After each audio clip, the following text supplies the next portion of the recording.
ప్రతి ఒక్కరికి కూడా ప్రభు అయిన యేసుక్రీస్తు నామములో వందనాలు.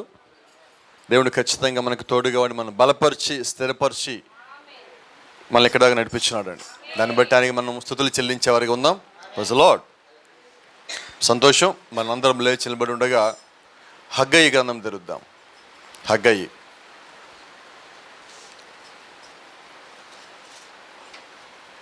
హగ్గయి 2వ అధ్యాయం.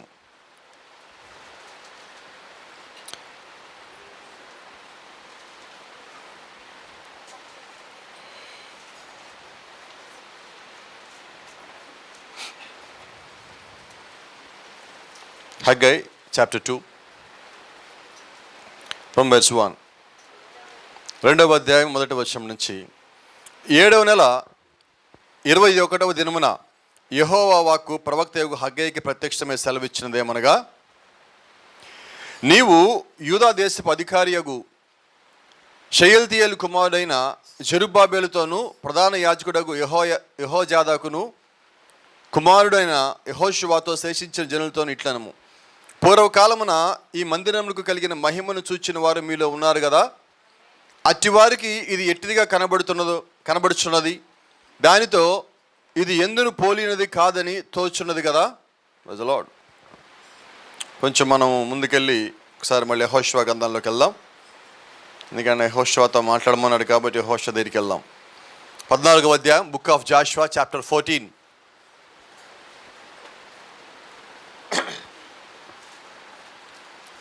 యెహోషువ గ్రంథము 14వ అధ్యాయము 6వ వచనం నుంచి చదువుకుందాం.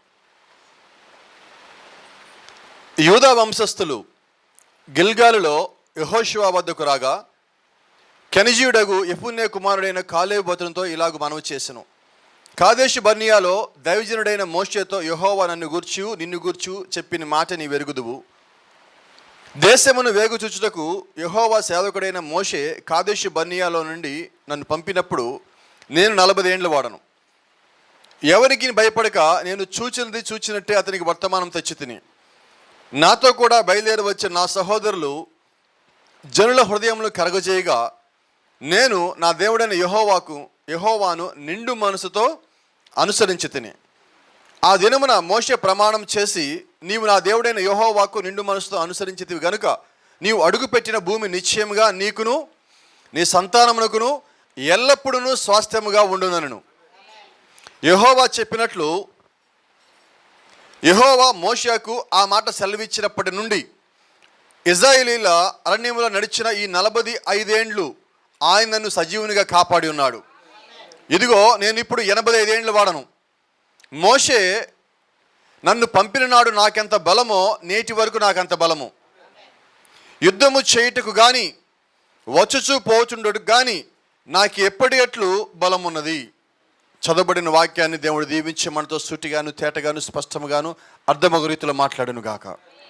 ఆమేన్. God bless you. Please be seated.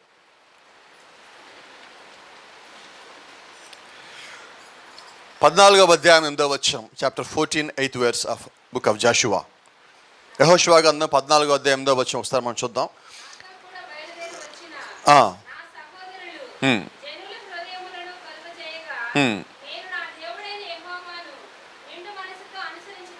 Last మాట మనం పట్టుకుందామండి. నేను నా దేవుడైన యెహోవాను నిండు మనసుతో అనుసరించితిని. హల్లెలూయా. ఈరోజు మనం దాని గురించి మాట్లాడుకోబోతున్నాం. దేవుణ్ణి నువ్వు ఎలాగ వెంబడించాలా? వినబడలేదండి. నిండు మనసుతో. You should not follow God with half heart. నువ్వు దేవుణ్ణి సగం మనసుతో సగం హృదయాన్ని ఇచ్చి దేవుడిని వెంబడించకూడదు. ఎలా వెంబడించాలంటే పరిపూర్ణంగా నువ్వు దేవుడిని వెంబడించాలా. పరిపూర్ణంగా వెంబడించినప్పుడు దేవుడు అక్కడ కార్యం చేయగలడు. నువ్వు దేవుడి మీద ఆనుకున్నప్పుడు దేవుడు కార్యం చేయగలడు. నువ్వు దేవుడి మీద నమ్మకం ఇచ్చినప్పుడు దేవుడు రంగం మీదకి రాగలడు.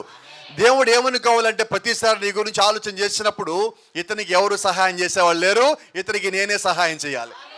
అది దేవుడు ఎప్పుడు నమ్ముతాడంటే ఆ యొక్క వ్యక్తి పూర్తిగా దేవుడి మీద ఆధారపడినప్పుడు.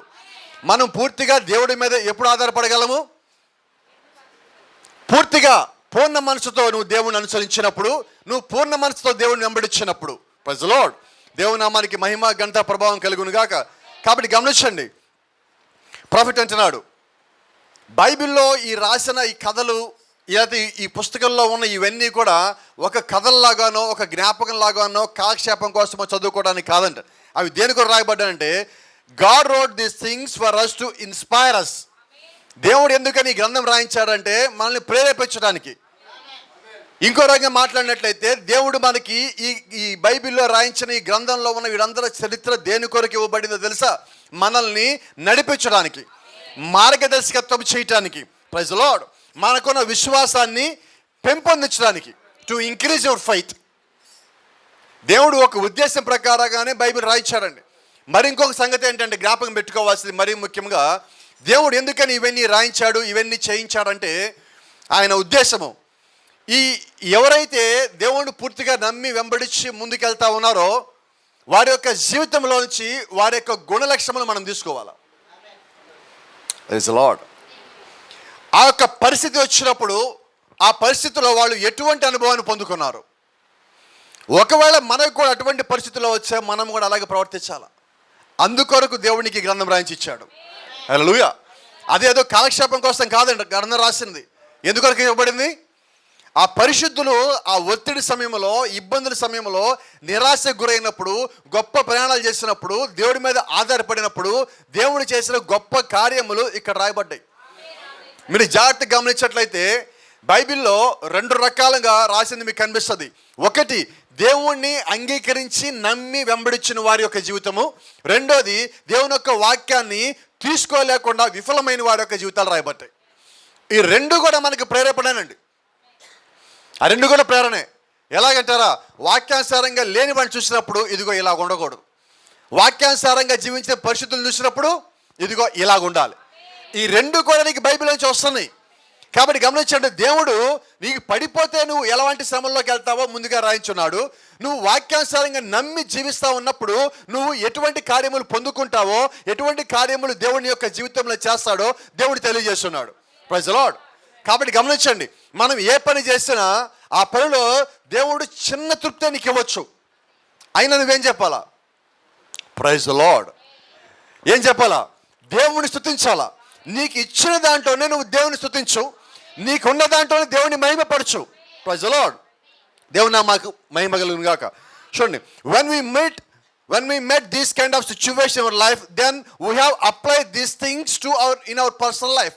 ఎప్పుడైతే మన యొక్క జీవితంలో కూడా ఇటువంటి శ్రమలు, శోధనలు, ఒత్తిడి, ఒక నిర్ణయం తీసుకునే సమయం వస్తుందో ఆ సమయంలో మనం ఏం చేయాలంటే ఆ పేజీలు వెనక్కి తీపి బైబిల్లో వెనక్కి వెళ్ళి అక్కడ పరిశుద్ధులు, మనకున్న పరిస్థితులు ఆల్రెడీ వాళ్ళకి ముందు వచ్చున్నాయి. ఆ పరిస్థితుల్లో వాళ్ళు ఏం చేశారో నువ్వు అదే పని చేయాలి. ఆమేన్. అప్పుడు కదా దేవుడు కార్యం చేసేది. అప్పుడు కదా దేవుడు నమ్మినట్టు. బైబిల్ని చదవటం వేరండి, నమ్మటం వేరు. బైబిల్ని చదవటం వేరు, నమ్మటం వేరు. నమ్మిన దాని ప్రకారంగా జీవించటం వేరు. ఇప్పుడు మనము బైబిల్ చదువుతున్నాం, ఆ స్థితి దాటాము. బైబిల్ నమ్ముతున్నాం, ఆ స్థితి కూడా దాటాము. ఇప్పుడు ఏ స్థితిలోకి వచ్చామంటే దాని ప్రకారంగా జీవించే స్థితికి వచ్చున్నాం. ఎలాగంటారా జీవించే స్థితి అని? బైబిల్లో 7వ సంఘకాలానికి ఒక ప్రవక్త వస్తాడని రాసి ఉన్నది. Is right? 7వ దూత వస్తాడని బైబిల్ రాసినది. నువ్వు రాసి వస్తాడండి అని అంటల్లా, వచ్చాడండి అంటున్నావు. ఎలాగన్నావంటే ఆ రాసిన దాన్ని నువ్వు నమ్మావు, నమ్మిన దాన్ని నువ్వు చూస్తున్నావు. అంటే దాన్ని ఏం చేస్తావంటే నువ్వు జీవిస్తున్న జీవిత కాలంలో ఆ యొక్క కార్యములు చూసినప్పుడు నువ్వు దాన్ని అంగీకరించున్నావు.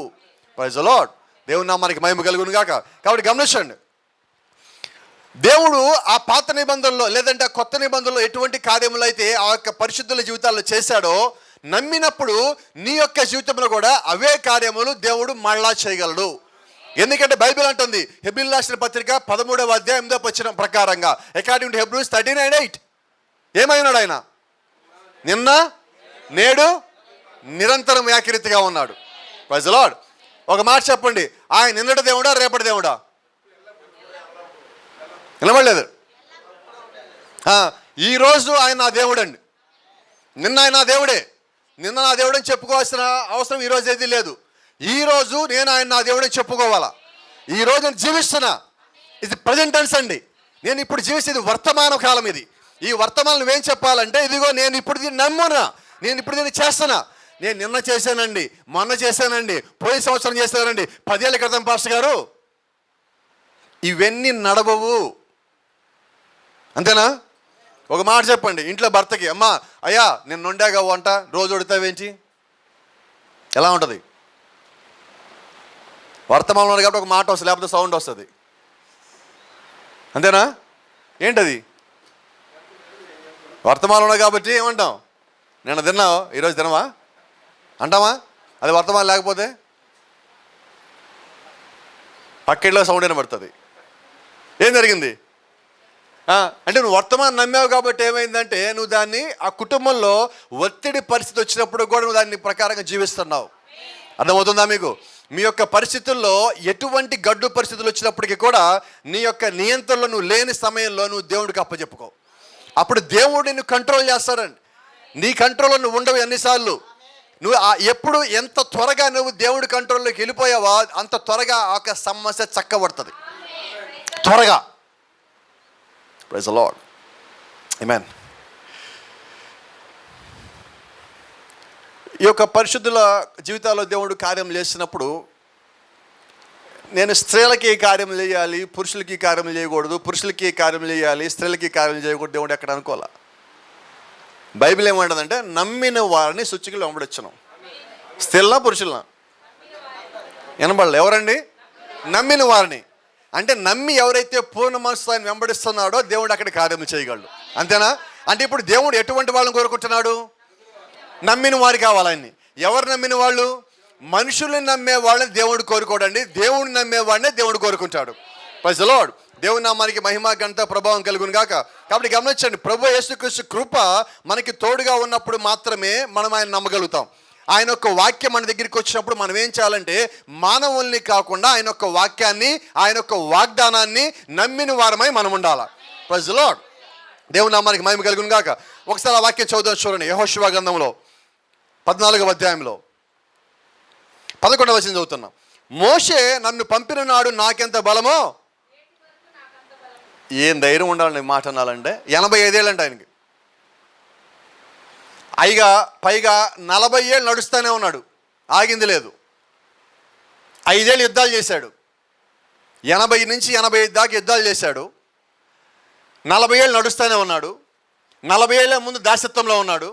మరి ఆయన జీవితంలో ఆయన కష్టపడి తిని బలం పెంచుకుంది ఎప్పుడు? అయితే ఆయన ఏమన్నాడు తెలుసా? మోషే నన్ను పంపిన నాడు నాకెంత బలమో నేటి వరకు నాకంత బలము, యుద్ధము చేయుటకు కానీ వచ్చుచూ పోచుంటకు కానీ నాకెప్పటి ఎట్లు బలం ఉన్నది. నా బలం ఏమీ తగ్గలేదంటున్నాడు. ఎందుకు నీ బలం తగ్గలేదు? ప్రవక్త అంటున్నాడు, పరలోక రాజ్యంలో 4 జీవుల మధ్యలో ప్రభు యేసుక్రీస్తు ఉన్నాడు. అక్కడ కోటాను కోట్ల దూతలు ఉన్నారు. ఈ 4 జీవులు కానీ కోటాను కోట్ల దూతలు కానీ వాళ్ళు ఎప్పుడూ అలసిపోవటం. ఎందుకని అలసిపోవటంలా? బైబిల్ ఒక మాట అంటుంది, వారు అలయక మానక ఆయన్ని వారు స్తుతిస్తున్నారు. ఏమని? పరిశుద్ధుడు పరిశుద్ధుడు పరిశుద్ధుడు అని వాళ్ళు స్తుతిస్తున్నారు. ప్రవక్త అంటున్నాడు, వాళ్ళు పరిశుద్ధుడు పరిశుద్ధుడు స్తుతించిన కారణం చేత వాళ్ళు బలం పొందుకుంటున్నారు. వారు ఆయన్ని నిత్యం స్తుతించిన కారణం చేత వారు అలసిపోవటంలా. మరి ఇక్కడ యెహోషువ కాలేబు వీళ్ళేం చేశారు? 40 సంవత్సరాల వాళ్ళు దేవుడు ఒక అగ్నిస్తంభాన్ని చూస్తూ ఉన్నారండి. ఇక ఎందుకు అలుపు వస్తుంది? ఏమాన్ వింటున్నారా? మీరు అగ్నిస్తంభం కింద ఉన్నప్పుడు మీలో అలుపు రాదండి, అలసట రాదండి, ఆయాసం రాదండి, జారిపోరండి, పడిపోరండి, వెనకడుగేయండి, తొట్టిపోరండి. ఎప్పుడు? When you are under the pillar of fire. అగ్నిస్తంభం కింద మీరు ఉన్నప్పుడు, దేవుని యొక్క పరిపూర్ణమైన వాక్యం కింద మీరు ఉన్నప్పుడు, మీకు ఇవ్వబడిన వాగ్దానం కింద మీరు ఉన్నప్పుడు మీరు తొట్టిల్లరు. మీరు తొట్టిల్లితే దేవుడు పట్టుకొని లోపల లాగుతాడు ఇలాగా. Praise the Lord. కాబట్టి నువ్వేం చేయాలంటే దేవుడు చెయ్యి చాపితే అందే దూరంలో నువ్వు ఉండాలి. వాక్యము లోపల నీవు ఉండాలి.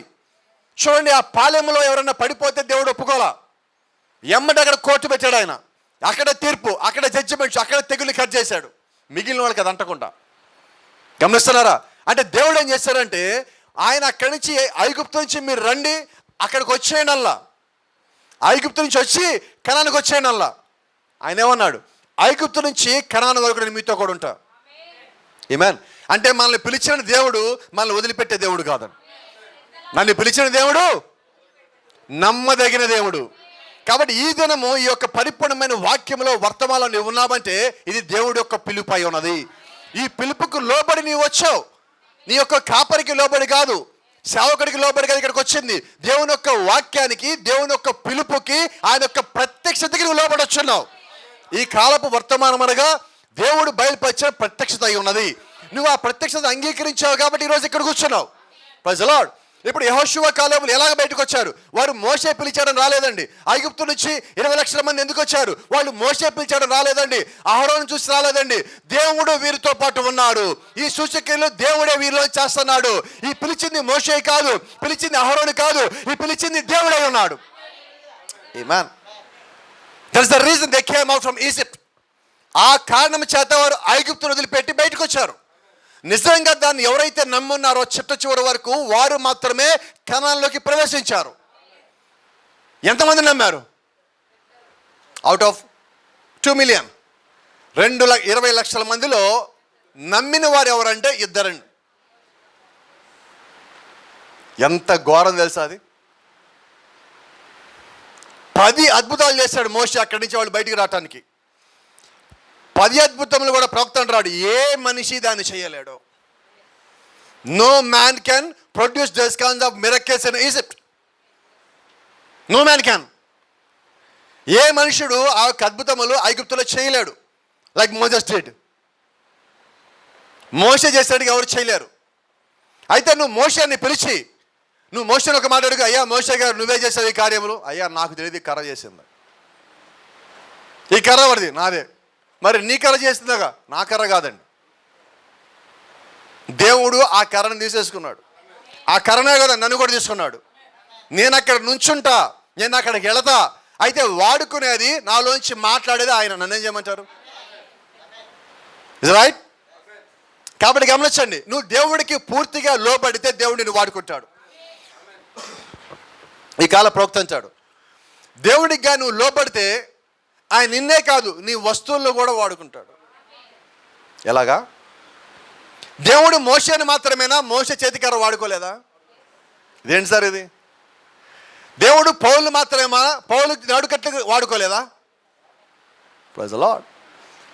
దాని అర్థం ఏంటంటే నువ్వు ఎంతగా లోబడ్డావో నువ్వు ముట్టుకున్న ప్రతిదాన్ని దేవుడు వాడుకుంటాడు. చూడండి, ప్రవక్త దాని యొక్క చివరి కాలంలో ప్రపంచ దేశాలకి మొత్తం ఆయన ప్రేయర్ క్లాస్ పంపించాడు. Do you know that? మీకు ఆ సంగతి తెలుసా? ప్రార్థన చేసి కొన్ని ఆయన ఇంట్లో ఉన్న వస్త్రాలను కట్ చేసి పంపించాడు. దానికోసం ఆయన ఏం చేశాడు, ఇంట్లో వస్త్రాలు సరిపోతే బెడ్షీట్లు కట్టెలు మొత్తం తీసుకొచ్చి అవన్నిటిని కిందేసి దాని మీద ప్రార్థన చేసి ముక్కలు కట్ చేసి ప్రపంచం మొత్తం పంపించారు ఆయన ప్రార్థన చేసినవి. ఇంకా మనోళ్ళు ఉన్నారు, ఇంకొక మాట చెప్పాలి ఇక్కడ, జ్ఞాపకం వస్తుంది నాకు.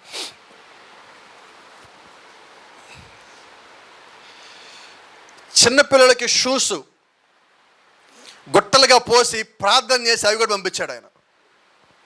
ఏంటి సార్, షూస్ కూడా ప్రార్థన చేస్తారా?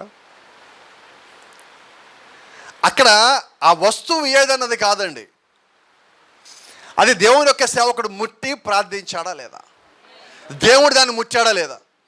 దేవుడు మోషే చేతికర్రను వాడుకున్నాడు, అదే దేవుడు అహరోను చేతికర్రను కూడా వాడుకున్నాడు. Praise the Lord. దేవుని నామానికి మహిమ కలుగును గాక. కాబట్టి ఈరోజు నిజంగా దేవుడిని కానీ మనం నమ్మి విశ్వసించి పూర్ణ మనసు వెంబడిస్తున్నట్టయితే ఆయన మనల్ని మాత్రమే కాదు కానీ అవసరమైతే మన వస్తువులు కూడా వాడుకోగలడు. హల్లెలూయా. నేను కొన్నిసార్లు రాత్రిపూట పడుకుంటాను, నిద్ర పట్టదు, అటు ఇటు డొల్లుతూ ఉంటా. 2 గంటలకి 3 గంటలకి నిద్ర వస్తున్నట్టుగా ఉంటుంది, నిద్ర రాదు. సరే ఏదైనా మెసేజ్ చదువుదాం అని చెప్పి ఏదో ఒక ఆలోచన రాగానే ఏమంటే తీస్తాను. నేను మొబైల్ తీసి ఆన్ చేసేటప్పటికి లోపల బైబిల్లో టేబుల్లో ఓపెన్ చేస్తుంటుంది. నేను ఓపెన్ చేయలేదు అవి. నేను ఏం చదవాలో అది ఆల్రెడీ అక్కడ ఓపెన్ చేస్తుంటుంది. దాని అర్థం ఏంటంటే దేవుడు అప్పటికే ఆ మొబైల్ ఆయన స్వాధీనంలోకి తీసుకున్నాడు. ఆయన మన మనసును స్వాధీనంలోకి తీసుకుంటాడు. కొన్నిసార్లు నీ అవసరాలను కూడా ఆయన స్వాధీనంలోకి తీసుకుంటాడు. Sometimes you may not pray for your personal life but God will do. కొన్నిసార్లు యొక్క వ్యక్తిగతమైన జీవితంలో నువ్వు దేవుడిని అడగవు కొన్నిసార్లు, అయినా కానీ నువ్వు అడగటానికైనా ముందుగానే దేవుడు కార్యం చేసినప్పుడు నీ కళ్ళలోంచి నీళ్లు కారుతూ ఉంటాయి. నువ్వు దేవుణ్ణి స్తుతించక మునిపే నీ కళ్ళలోంచి నీళ్లు కారుతాయి. హల్లెలూయా. దేవుని నామానికి మహిమ కలుగును గాక. కాబట్టి గమనించండి, నువ్వు నిజంగా నువ్వు దేవుళ్ళో ఉన్నవాడివైతే నీ బలము తగ్గిపోదు, పెరుగుతూ ఉంటుంది. ఇంకో మాట చెప్పాలంటే నీ బలము ఒకే రకంగా ఎలాగ ఉంటుంది, స్థిరంగా ఉంటుంది. నీ యొక్క విశ్వాసము దేవుళ్ళు ఎలాగైతే ఉన్నదో నీ యొక్క ఆత్మవిశ్వాసం కూడా అలాగే ఉంటుంది. నీ యొక్క శారీరకమైన విశ్వాసం కూడా అదే రీతిలో ఉంటుంది. నీ యొక్క ఆత్మవిశ్వాసం పరిపూర్ణమైన స్థాయిలో ఉన్నదంటే నీ యొక్క శరీరము నీ యొక్క స్వాధీనంలో ఉన్నదని. Praise the Lord. దేవుని నామానికి మహిమ కలుగును గాక. కాబట్టి అంటా చూడండి, కాబట్టి ఆ దినమున యెహోవా సెలవిచ్చిన ఈ కొండ ప్రదేశమును నాకు దయచేయము. ఎవరిచ్చారు ఈ స్థలాన్ని? యెహోవా కాలేబుకి ఇవ్వమని మోషేకి చెప్పిన మాటని కాలేబు యెహోషువతో అడుగుతున్నాడు. ఎలాగా? యెహోవా మోషే చెప్పాడు, ఇదిగో కాలేబుకి కొండ ఇచ్చేసేయి. 45 ఏళ్ళకి జరిగిపోయినది. ఇప్పుడు యెహోషువని కాలేబు అంటున్నాడు, అయ్యా దేవుడు అప్పుడు మోషేతో చెప్పాడు కదా, ఆ చెప్పిన ప్రదేశం ఇదే, ఈ ప్రదేశం నాకు ఇవ్వు. జాగ్రత్త అని అంటున్నాడు. అనాకీలు ప్రాకారం గల గొప్ప పట్టణములను అక్కడ ఉన్న సంగతి ఆ దినము నీకు వినబడెను. యెహోవా నాకు తోడై ఉండిన యెడల యెహోవా సెలవిచ్చినట్లు వారి దేశమును స్వాధీనపరుచుకొందును. ఆ దేవుడు నాకు ఇచ్చిన వాగ్దానం అది నాదే అయినట్లయితే ఆ దేశాన్ని తీసుకుంటా. అయితే నువ్వు చెప్పినట్లుగా యెహోషువ అన్నాడు, అక్కడ అనాకీలు ఉన్నారు తెలుసా? 40 ఏళ్ల క్రితం వాళ్ళు అక్కడ ఉన్నారు. దేవుడు వాగ్దానం ఇచ్చినప్పుడు కూడా వాళ్ళు అక్కడే ఉన్నారు. వాళ్ళు ఈరోజు అక్కడే ఉన్నారు. ఆ వాగ్దానం ఇచ్చిన దేవుడైతే ఆ ప్రదేశం నాకు ఇస్తాడు దేవుడు. ఆ నమ్మకం నువ్వు కలిగి ఉన్నావా? నీ శత్రువు ఎంత బలమైన ఉన్నప్పటికీ, నువ్వు ఎంత పెద్ద సమస్య ఉన్నప్పటికీ, సమస్య కన్నా ముందున్న దేవుడు సమస్యలో కూడా తోడుంటాడు. సమస్య అయిపోయిన తర్వాత కూడా నీకు తోడుంటాడు. ఆయన అన్నాడు, నిన్ను విడువను ఎడబాయను. మరి ఇప్పుడు శత్రువుని చూసి భయపడటం ఏంటి? 40 ఏళ్ళ నుంచి దేవుడు ఒక కార్యములు చూస్తున్నావు, చూసాక మనం భయపడతామా? ఈరోజు మనం వర్తమానంలోకి వచ్చి ఎంతకాలమైనది? ఇంతకాలంలో ఎన్ని గొప్ప సంగతులు మనం చూస్తున్నాం, ఎన్ని అద్భుత కార్యములు మనం చూస్తున్నాం, ఎన్ని ఆశ్చర్య కార్యములు దేవుడు చేయడం చూస్తున్నాం, ఎన్ని స్వస్థతలు దేవుడు చేయడం మనం చూస్తున్నాం. నీ ఊహించని కార్యములు దేవుని యొక్క జీవితంలో చేశాడు. నువ్వు అడగని కార్యములు దేవుని జీవితంలో చేస్తున్నావు. నువ్వు అడిగావు కదా, మొరపెట్టావు కదా అని దేవుడు చాలా కార్యములు చేస్తున్నాడు.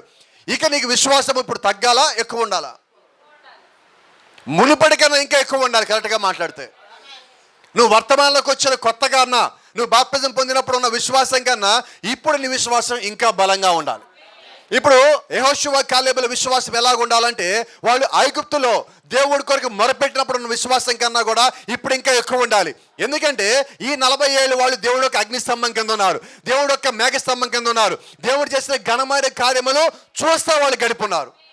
కాబట్టి ఇప్పుడు ఇంకా ఎక్కువ విశ్వాసం ఉండాలి కదా. ఆమేన్. కాబట్టి ఆ దినమున యెహోవా సెలవిచ్చిన ఈ కొండ ప్రదేశము నాకు దయచేయము. అప్పుడు దేవుడు నాకు వాగ్దానం ఇచ్చాడు కదా, ఆ వాగ్దానము ఇప్పుడు నా జీవితంలో నాకు నెరవేర్చు. ఆమేన్. చెయ్యి. కొన్నిసార్లు ప్రవక్త అంటున్నాడు, నువ్వు చేయగలిగే కార్యము నువ్వు చేస్తా ఉన్నప్పుడు, సిద్ధపడినప్పుడు కొంతమంది నిరుత్సాహపరుస్తారు. Someone will make you disappoint, right? అప్పుడు నువ్వేం చేయాలా?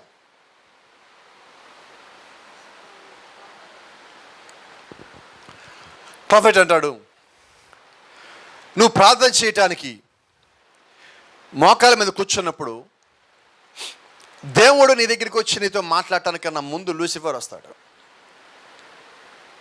ఏం చేస్తున్నావు? ప్రార్థన చేస్తున్నావు. అంత గొప్పడు నువ్వు ప్రార్థన చేసి దేవుడు వచ్చేస్తాడా? ఇక ఆయనకి ఇంకేం పని లేదు, మరి నీ ప్రార్థనకు వచ్చేయాలా? అసలు నీ పాపాలు ఎన్నో తెలుసా నీకు? నువ్వు పొద్దున ఏం చూసావో తెలుసా? మధ్యాహ్నం ఏం చేసి తెలుసా? అసలు నిన్ను ఎక్కడికి వెళ్ళి వచ్చావు తెలుసా? నువ్వు ఇవన్నీ చేస్తే నువ్వు మళ్ళీ ఇప్పుడు ప్రార్థనలో ఉండి దేవుని దగ్గరికి వస్తాడు అనుకుంటున్నావా? నీ పిచ్చి కానీ మానుకో, లేగు. ఎవరి పని ఇది? దేవుడు ఏమన్నాడు? ప్రార్థన చేయమన్నాడు. వాడేమంటున్నాడు? చేయొద్దంటల్లా, నిన్ను నిరుత్సాహపరుస్తున్నాడు. ఎందుకంటే వాడికి ఒక సమస్య ఉన్నది. చూడండి, ఒక మాట చెప్తాను. Lucifer is very good actor. వాడికి లోపలంతా భయం. నువ్వు ప్రార్థన చేసాడు మోకాళ్ళు వణుకుతాయి. అందుకని వాడేం చేస్తాడంటే, నాకు భయం, నువ్వు ప్రార్థన చేయొద్దని చెప్పడు, నువ్వు ప్రార్థనకు పనికిరావంటాడు. వాడి ముఖంలో నీకు ఎక్స్ప్రెషన్ ఏం కనబడదు. టాప్ యాక్టర్ వాడు. అర్థమైనదా? కొన్నిసార్లు చూడండి, మనం అబద్ధం చెప్పేటప్పుడు తడుముకోకుండా ముఖంలో ముఖం చూసి కళ్ళలో కళ్ళు పెట్టి కూడా చెప్తాం, వాడు అబద్ధంలో ఎక్స్పర్ట్ అయ్యాడు. బైబిల్ అంటది వాడి తండ్రి అబద్ధీకుడు. అబద్ధానికి వాడు తండ్రి, డాడీ వాడు. ఈయనేమో నేనే సత్యము నేనే మార్గం అంటున్నాడు. ఈయన నేను నిజాన్ని అంటున్నాడు. నేను నిజమైన ద్రాక్షవల్లిని, నేను నిజమును, నేను సత్యమును, నేను మార్గమును. మరి వాడేవాడు అబద్ధానికి జనకుడు. వాడు అబద్ధానికి వాడు తండ్రి అండి, మూల పురుషుడు. కరెక్ట్గా మాట అబద్ధానికి వాడు. మరి వాడొచ్చి ఏం చేస్తాడంటే నీకు వాడి అబద్ధాలు చెప్పి అవి నిజాల్లాగా నీకు భ్రమింపజేస్తాడు. అయితే నువ్వేం చేయాలంటే వాడిని నిరుత్సాహపరుస్తున్న కొద్దీ నువ్వు కొద్దిసేపు ఉందాం అనుకున్నావు, అయ్యా నాకేంటో మనసు బాగోలేదు, నేను ప్రార్థన చేద్దాం అనుకుంటున్నా అని నువ్వు కూర్చున్నావు. వాడు వచ్చి అబద్ధం చెప్పగానే ఏం చేయాలి తెలుసా? కొద్దిసేపు కాదు ప్రభా, నాకు అర్థమైంది, నేను ఎక్కువసేపు చేయాలా, నాకు అర్థమైంది, వాడు నాకు గుర్తు చేశాడు. కాబట్టి ఇప్పుడు ఏం చేయాలి? నేను నా మోకాళ్ళని నొప్పి రావాలా, నడువన్న నొప్పి రావాలా, కళ్ళలోంచి నీరని రావాలా, లోపల నుంచి దుఃఖమన్నా బయటికి పోవాలా, సమస్య అన్న పారిపోవాలా, నువ్వన్నా కిందకి దిగి రావాలా, ఏదో ఒకటి జరగాల. అప్పుడు ప్రార్థన ఆపే ప్రసక్తే లేదు. నీకు నువ్వే తీర్మానం చేసుకో. నీ తీర్మానానికి నువ్వు కట్టుబడి ఉండు. దేవుడు నాతో మాట్లాడేదాకా నేను ఇక్కడి నుంచి లేచే ప్రసక్తే లేదు. ఇప్పుడు వాడు ఏం చేస్తాడు? నీ పిచ్చిగానే ఈ తీర్మానాలు నిన్ను చూడలా. సంఘంలో ఆదివారం వస్తారు, మీరంతా నాకు తెలుసు. సంఘంలోంచి ఆదివారం మామూలుగా రారు, కత్తులు తీసుకొని బయటకు వస్తారు. ఒక్కొక్కరి దగ్గర 2 కత్తులు ఉంటాయి, ఇటొక్క కత్తి ఇటొక్క కత్తి పెట్టుకుంటారు. ఇంటికి రాగానే కత్తి సైజు ఎంత ఉన్నది ఎంత అవుతుంది. సమస్య రాగానే కత్తి కనబడదు. నీ పరిస్థితి అంతే. ఇప్పుడు కేకలు పెడుతున్నావు, హల్లెలూయా అంటున్నావు, ఆమెన్ అంటున్నావు, మోకాళ్ళ మీద ఉన్నా అంటున్నావు, ప్రార్థన చేస్తావు. చెయ్యి, కాసేపు చెయ్యి, ఎంతసేపు చేస్తావు చూస్తా. ఈలోపు ఎవడో ఒకడు ఫోన్ చేస్తాడు, ఇవి లేస్తావు నువ్వే. ఏం చేద్దాం అంటే ఎంత బలహీనమంటే మనము ప్రార్థనలో ఫోన్లో తెస్తామా?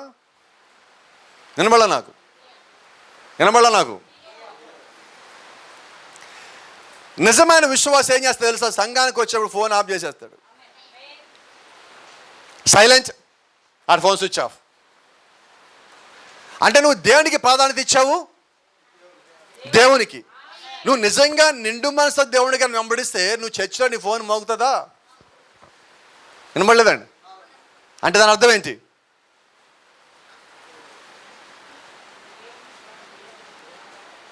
వినబడలా? దేవునికి ప్రాధాన్యత ఇస్తే ఫోన్ మోగదండి, దాని అర్థం అదే. కాబట్టి నువ్వు ప్రార్థనలో ఉన్నప్పుడు ఫోన్ మోగుతుందని నీకు తెలుసు కాబట్టి నువ్వు ముందే దాన్ని సైలెంట్లో పెట్టి ప్రార్థనలో ఉండు. ఫోన్లో మిస్డ్ కాల్ ఉండదు, మళ్ళీ చేయొచ్చుగా. కానీ దేవుడు నువ్వు ఒక్కసారి మోకాళ్ళ మీద ఉన్నప్పుడు అప్పుడే ఆయన మాట్లాడతాను అనుకున్నాడేమో, అది పోతే మళ్ళా రా జీవితంలో.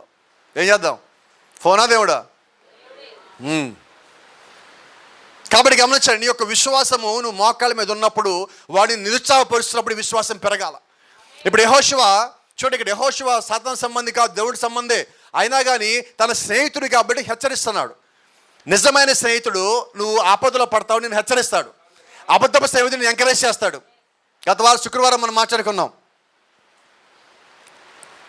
యెహోషాపాతు అహాబు అక్కడ ఉన్నప్పుడు అక్కడున్న ప్రవక్త వచ్చి అంటున్నాడు, 400 మంది ప్రవక్తలు అన్నారు, నువ్వు వెళ్ళిపో యుద్ధానికి, నువ్వు కుమ్మేస్తావు, వాళ్ళు ఇదిగో ఎద్దు కొమ్ములు తీసుకొచ్చి నువ్వు పొడి చేస్తావు, యుద్ధం ఎంత నీదే, ఇదిగో ఈ దేవుడిని నిలమంటున్నాడు, దేవుడికి విజయాన్ని ఇచ్చాడు, పో అంటున్నాడు. 400 మంది అబద్ధీకులు ఉన్నారు, నిజం చెప్పాడు ఒకడున్నాడు. యెహోషాపాతు చూశాడు. యెహోషాపాతు అంటున్నాడు, అయ్యా నీ దగ్గర యాక్టర్లే కానీ నిజంగా దేవుడు ప్రాఫిట్లు లేరా? ఒకడున్నాడులే, ఊరవతలు ఉంటాడు, ఎప్పుడు నేను తిడతానే ఉంటాడు. ఏంటది? నిజం చెప్తే ఎలా కూడా తెలుసు, ఈరోజు తిట్టినట్టు ఉంటుంది. కానీ నిజమైన విశ్వాసకి ఎలా ఉంటుంది తెలుసా? సరి చేసినట్టుకుంటుంది. ఇంతే తేడా. వాడికేమో తిట్టినట్టు ఉన్నది. ఇప్పుడు చూడండి, చర్చికి రారు కొంతమంది, మనం వాళ్ళకి వెళ్ళి చర్చికి రానండి, ఏమో మాకు తెలీదు చర్చికి రావాలని, నువ్వు చెప్తే తెలియాలా మాకు? అదే మీరు వర్తమాన విశ్వాస మాట చెప్పండి, ఎక్కడమ్మా ఎన్నింటికి? తప్పకుండా నేను కూడా ప్రార్థన చేస్తా, కొడుకులా నేను కూడా వస్తా. ఇదేంటిది?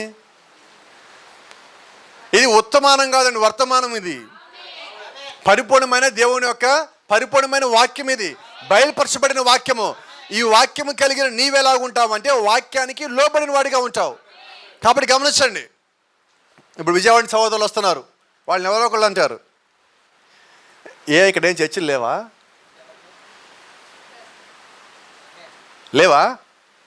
ఉన్నాయి. మరి ఇక్కడ దాకా రావటం నిలబడలేదండి. నాకు తెలియక అడుగుతాను, వాళ్ళు ఐగుప్తులో ఉంటే దేవుడు అక్కడ ఉన్నాడా? వచ్చాడుగా దేవుడు. మోషేని పంపించాడా? అహరోను పంపించాడా? దేవుడే వచ్చాడా? మళ్ళీ కనానికి రావడం దేనికి? అంటే విజయవాడ అంటే ఐగుప్తు కాదు, గుంటూరు అంటే కనాను కాదు నా ఉద్దేశంలో. మీకు చెప్తున్నా, వాళ్ళు 40 సంవత్సరాలు ప్రయాణం చేసేంత దూరం దేవుడు తీసుకెళ్ళి వాళ్ళ స్థలం వాళ్ళకి ఇచ్చాడు. కాబట్టి ఈరోజు మీరు ఎందుకని వచ్చారంటే పరిపూర్ణమైన వాక్యం కొరకు వచ్చారు అంతే. వ్యక్తిగత ప్రదర్శన ఇక్కడ ఏమీ లేదు. అన్ని ఓళ్ళ నుంచి రావాలి గుంటూరు పాల్గారి దగ్గరికి అని ఒక నినాదం మనమేమి కలిగలేము. ఇక్కడ దేవుని యొక్క వాక్యం సత్యమని నమ్మి మీరు ఒక ప్రయాస కలిగి భారం కలిగి వచ్చినప్పుడు నిరుత్సాహపరిచేవాడు వస్తాడు. అంత దూరం ఏం వెళ్తారు? పెట్రోల్ దండగా, టైం దండగా, ఏం పోతారు అని ఎవడన్నా కానీ మిమ్మల్ని అంటే ఎమ్మటి వాడికి ఒక మాట చెప్పండి, అయ్యా మమ్మల్ని వెళ్ళమని దేవుడు, మరి నువ్వెవడు? వినబడలే సార్. దేవుడు వెళ్ళమని చెప్తే మాకు తోడుగా ఉండేది ఎవరు? నడిపించేది ఎవరు? బలాన్ని ఇచ్చేది ఎవరు? శక్తిని ఇచ్చేది ఎవరు? దీవెని ఇచ్చేది ఎవరు? దేవుడు కొరకు ఖర్చు పెట్టిందని తిరిగి ఇచ్చేది ఎవరు? అన్నీ ఆయన అయి ఉన్నాడండి. అయితే నేనేమంటానంటే రావటము పోవటం అనేది చిన్న విషయం కాదు. ఇక్కడ యెహోషువతో కాలేబు అంటున్నాడు, అయ్యా నేను వచ్చి ఉండినప్పుడు పోయి ఉండినప్పుడు నాకు ఎంత బలం ఉందో ఆ బలం ఇప్పుడు కూడా ఉన్నది. కాబట్టి నీ యొక్క సంఘానికి వచ్చేటప్పుడు వెళ్ళేటప్పుడు నీవు కలిగి ఉన్న బలము ఇప్పుడే కాదు, నువ్వు తర్వాత కూడా కలిగి ఉంటావు. నువ్వు సంఘానికి రాలేని వయసు, రాలేని సమయము, రాలేని పరిస్థితి వచ్చినప్పుడు అప్పుడు ఇది పని చేస్తుంది. హల్లెలూయా. చూడు, ప్రాఫిట్ ఒక మాట అంటాడు, నీ ఒంట్లో శక్తి ఉన్నప్పుడు, నీ ఒంట్లో బలం ఉన్నప్పుడు, నువ్వు దేవుడిని నమ్మి నువ్వు దేవుడి వెనకాల వెళ్ళినట్లయితే, నువ్వు సమస్యలో ఉన్నప్పుడు, ఇబ్బందులో ఉన్నప్పుడు, శోధనలో పడిపోయినప్పుడు దేవుడు ఎత్తుక్కుంటూ మీ ఇంటికి వస్తాడు. దేవుడు ఎత్తుక్కుంటూ మీ గుమ్మని తలుపు తడతాడు. దేవుడు ఎత్తుక్కుని దగ్గరికి వస్తాడు. ఆయన నిన్ను తాకుతాడు. నీ కొరకు ఆయన ఎత్తుక్కుంటూ వస్తాడు. ఆదామును ఎత్తుక్కుంటూ వచ్చిన దేవుడే మనల్ని ఎత్తుక్కుంటూ వస్తాడు. Praise the Lord. ఈ same God. Bible says so. Bible అంటుంది ఆయన ప్రతి కాలంలో ఒకే విధముగా ఉన్న దేవుడై ఉన్నాడు. ఆదామును ఎత్తుకున్న దేవుడే పౌలు కోసము దమస్కు మార్గంలో రోడ్డు మీద నిలబడి ఉన్నాడు. పౌలు కొరకు దమస్కు మార్గంలో నిలబడిన దేవుడే సమరస్తి కొరకు బావి గట్టి దగ్గర ఎదురు చూస్తున్నాడు. అదే దేవుడు ఈ రోజు నా కొరకు నీ కొరకు అలాగే ఎదురు చూస్తా ఉన్నాడు. బికాజ్ ఈ సేమ్ గాడ్. అదే దేవుడై ఉన్నాడు ఈ రోజు కూడా. Praise the Lord. కాబట్టి గమనించండి, నీకు ఇవ్వబడిన శక్తి ఉన్నంత వరకు నువ్వు దేవుణ్ణి గణపరచు. ఎలాగా? పూర్ణాత్మతో, పూర్ణ మనసుతో, నిండు హృదయంతో నువ్వు దేవుని వెంబడించావంటే ఆ ఆశీర్వాదం కూడా నిండుగా అలా ఉంటుంది. హల్లెలూయా. బైబిల్ అంటుంది బెన్యామీను గిన్నె పొంగి పొరలిందండి. మిగిలిన వాళ్ళ గిన్నెలేమో నిండలా 10 మందికి, ఈయన గిన్నెమో పొంగి పొరలుతున్నది. ఎందుకని? యోసేపు ప్రేమించాడు బెన్యామీనుని కాబట్టి. అలాగే ఈరోజు బెన్యామీన్ అనగా చుట్ట చివరి వాడండి. ఈరోజు బెన్యామీన్ అంటే ఎవరు తెలుసా? లవదీక సంఘకాలంలో ఉన్న మనమై ఉన్నాము. మరి 6 సంఘకాలంలో ఉన్న వారి కన్నా కూడా 7వ సంఘకాలంలో ఉన్నవారు చిన్నవారై ఉన్నారు. జ్ఞానులకి మరుగుపరిచి ఆయన పశుపాలకి అనగా చిట్ట చివరి సంఘకాలంలో ఆయన ఒక బిడ్డలకి ఆయన ఒక వాక్యాన్ని బయలుపరుచున్నాడు. పరిపూర్ణమైన వాక్యం మనకు అనుగ్రహించున్నాడు. ప్రత్యక్షత మన హృదయాల్లోంచి పొంగి పొర్లి పారుతా ఉన్నది. ఆమేన్, ఆమేన్. కాబట్టి గమనించండి, నువ్వు చివరిలో వచ్చాను కదా అనుకోవద్దు.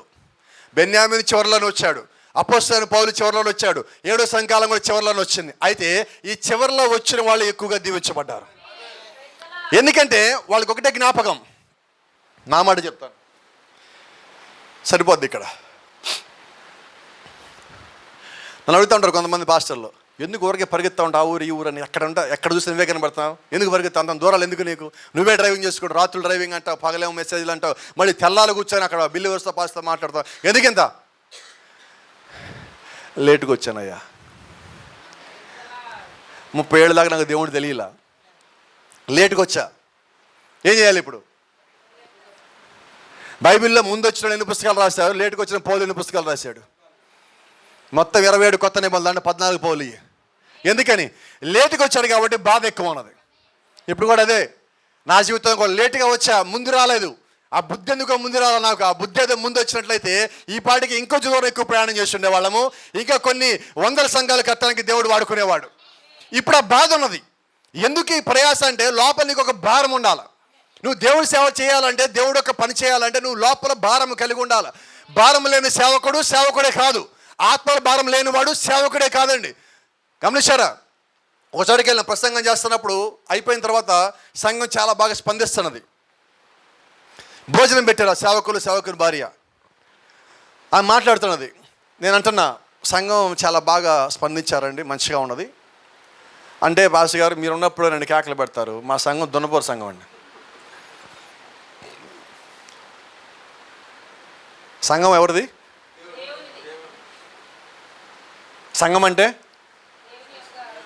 శరీరం. ఆమె ఏమంటుంది? ఎవరు వినబడలా? ఆ శరీరంలో ఈమె కూడా ఒకటి అంటే ఈమె ఎవరు? మామూలు దున్నపోదు, పరిపూర్ణమైన దున్నపోదు. ఎందుకని మాట అంటే అనకూడదు మనకి ఇక్కడి నుంచి కొన్ని మాటలు. అయితే నా జీవితంలో జరిగిన సంగతి మీకు చెప్పాలి, అప్పుడు తప్పదు. అంటే ఇది నిజంగా దేవుని సంఘం అని తెలియకుండా కూడా ఆ సేవకురాలు సేవ చేస్తున్నారు. అనొచ్చా మనం? క్రీస్తు యొక్క శరీరం సంఘం అంటే. నీ యొక్క సంఘాన్ని విమర్శ చేస్తున్నామంటే మా సంఘం మాట్లాడదండి, మా సంఘం లోబడదండి, సేవకులు వింటూ ఉంటాయి మాటలు. అది దేవుని యొక్క పరిచర్య, దేవుడు నీకు ఇచ్చిన పరిచర్య. నీ తలాంతను నువ్వు సరిగ్గా వాడకపోయిన కారణం చేత అది లోబట్టల్లా. కాబట్టి గమనించండి, దేవుడు నీకు ఒక స్థలమును, ఒక సంఘమును, ఒక విశ్వాసాన్ని ఇచ్చాడంటే నువ్వు ఆ విశ్వాసతో నువ్వు యథార్థంగా ఉండాలి. యథార్థంగా ఉన్నప్పుడు అతను ఈ రోజు లోపడు, రేపు లోబడు, ఎల్లుండి లోబడు, ఒక సంవత్సరం లోబడు, 10 ఏళ్ళు లోబడు, అయితే లోబడతాడుగా. అపోస్తలుడైన పౌలు ఎమ్మడ లోబడ్డాడా? తిట్టలేదా? దూషించలేదా? అని అంటున్నాడు ఆయన సాక్ష్యంలో, నేను హింసకుడును, దోషకుడును, హింస పెట్టా నేను. సాక్ష్యం చెప్పట్లేదు ఇప్పుడు వచ్చి. మరి అటువంటి వాళ్ళని దేవుడు మార్చాడే. దేవుడు ఓపిక కలిగి ఉన్నాడు, ఈరోజు మనం ఓపిక కలిగలేము. కాబట్టి జ్ఞాపకం పెంచుకోండి, నిజంగా నువ్వు దేవుని యొక్క వాక్యాన్ని వెంబడించేటప్పుడు ఒత్తిడి వస్తుంది, ప్రార్థన చేసినప్పుడు ఒత్తిడి వస్తుంది, నీ యొక్క వాగ్దానం పొందుకోవే ముందు కూడా నీకు ఒత్తిడి వస్తుంది. అయితే నువ్వు చేయాల్సిన పనిలో ఒకటే, ఆ ఒత్తిడిని నీ అంతటా నీవే జయించాల. ఆ ఒత్తిడి జయించాలంటే నువ్వు మళ్ళీ చేయాల్సిన పని ఒకటే, దేవుడు యొక్క వాక్యాన్ని నువ్వు పట్టుకొని ఉండాలి. ఎక్కడ ఉండాలి? నువ్వు వాక్యము కిందే నీవు ఉండాలా. Praise the Lord. కుమారుడు నేను చెప్తాను, ఇక్కడ కాలేబు గారు చెప్పిన సాక్ష్యం మీకు చెప్తా ఉన్నా. దేశమును వేగు చూచుటకు యెహోవా సేవకుడైన మోషే కాదేషు బర్నియాలో నుండి నన్ను పంపినప్పుడు నేను 40 ఏండ్లు వాడను.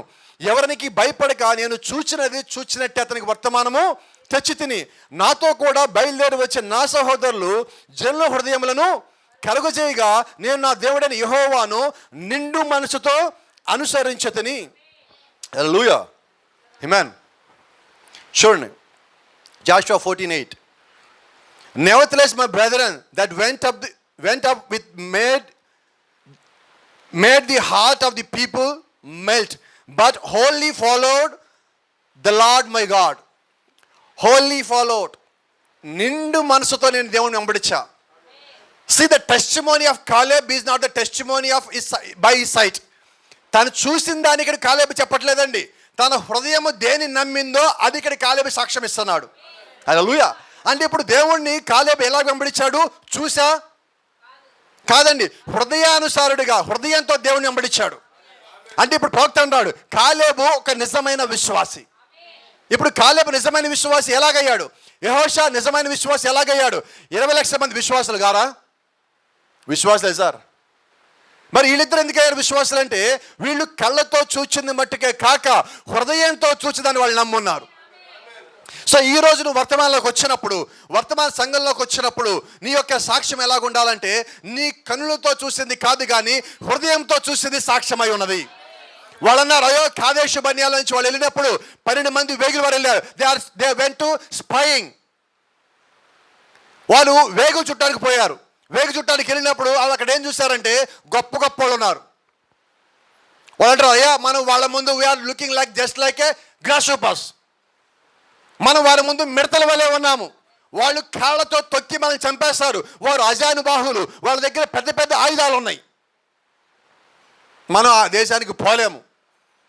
దేవుడు చెప్పినట్టు కాదు, పాలు తేనె ప్రవహించేదే, అయినా మనం పోలేము. ఒక మాట చెప్తా, దేవుడిని దీవిస్తే ఎలాగుంటుందో. Thank you Lord. ఈరోజు ద్రాక్ష గెల మనం కొంటున్నాం. మీరు ద్రాక్ష గెలని ఇలా 2 వేలతో పట్టుకొని పైకి లేపుతారు, అవునా?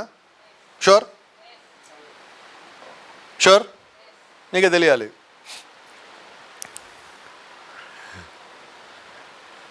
బైబిల్లో చెప్తున్నది, ఈ 12 మంది వేగు చుట్టానికి పోయినప్పుడు వారు ఒక పెద్ద కర్ర తీసుకొని ఆ కర్ర పెట్టుకొని ఆ కర్రకి ఒక ద్రాక్ష గెలని కట్టుకొని వచ్చారు వాళ్ళు. ఏంటండి అంటే ద్రాక్షాలు ఎంత ఉన్నాయి ఇప్పుడు? గెల ఎంత ఉన్నది? మరి మన దగ్గర ఎంత ఉంది? 2 ఫింగర్స్. మైకేల్ కూడా ఇలా తీసి పక్కన వేస్తాడు. మరి 12 మంది యోధులు, 40 ఏళ్ళు పైబడిన వారు, వారు మామూలు వాళ్ళు కాదు, మళ్ళీ యోధులు. ఇంకో రకంగా చెప్పనా, వాళ్ళు దాస్యంలో ఉండంటే కష్టపడిన వాళ్ళు ఈజీగా బరువు మోయగలరు, మనం మోయలేకపోవచ్చు. అయితే వాళ్ళు బరువు మోయగలరు కదా. మరి వాళ్ళు ఏం చేశారంటే ఇద్దరు కలిసి ఒక గెలను మోసుకొని వచ్చారు. ఆమేన్. అంటే ఇప్పుడు దేవుడు దీవిస్తే ఎలాగుంటుంది? అంతేనా? వీళ్ళు అంటున్నారు మళ్ళీ, అయ్యా దేవుడు ఆ స్థలము దీవించాడు, అది నిజమే.